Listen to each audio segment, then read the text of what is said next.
All right, so today I am making dinner and I am making, you can see my little lean protein option there. It's gonna be pork chops, if you see the chop, right? So I'm gonna be welcoming you to my kitchen tonight and going through just a few quick little facts about pork chops. I will be showing you some cooking methods on our Traeger smoker, which is going to be very nice. So again, our cooking methods, we will talk more about it when we get there, but there is a lovely picture. We're going to be cooking it to 145 degrees, so that's what we need for pork, 165 for poultry. Don't get those confused. Then we have a couple of religions that don't allow pork, unfortunately.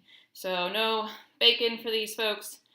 Islam, Judaism, and the Seventh-day Advents. So Muslims, Hebrew, Jewish, those religions, pork is not in their cultural acceptance.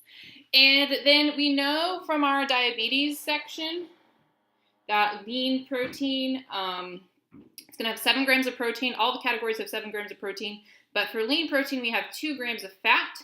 And of course, no carbohydrates in our proteins there. And then, so something to note about pork chops. They are good in, I guess, can you tell what vitamin that is? B1, thiamine. And just some quick facts on thiamine. So we know in loop diuretics, thiamine is depleted along with potassium, magnesium, calcium, sodium.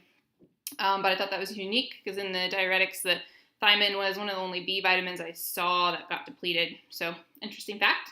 And then we talked about in some of our previous videos and webinars the Wernicke-Korsakoff syndrome. Sorry, I'm tongue-tied. Which happens with a thiamine deficiency. So maybe if you're on loop diuretics or you have that syndrome, pork might be good to add into your diet, as long as it isn't against your religious preferences and views. So that's what we're going to do tonight, and hopefully I can figure out the video function here so we have a nice streaming video.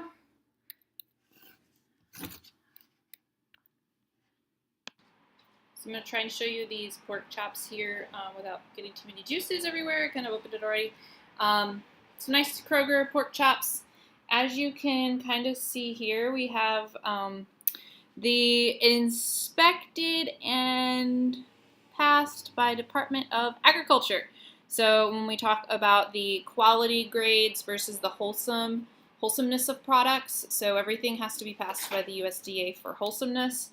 So you can kind of see their little seal on there. And product of the USA, gluten-free, obviously, keep refrigerated, fresh, never frozen.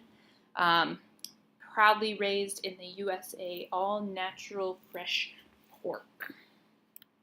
So that is what we are going to be cooking tonight.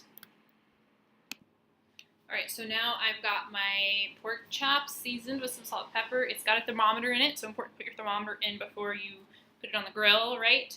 And we got this super fancy little thermometer digital remote thing, and even you can program in pork, and it puts it at the 145 that we need for cooking pork. Notice right now it's in the pork and it's 42 degrees. So just a little bit above that danger zone, right? So we want to make sure that if we left this out on the counter, if we went past 4 hours, then we want to throw it away. So we got to get it on the grill. So here we go.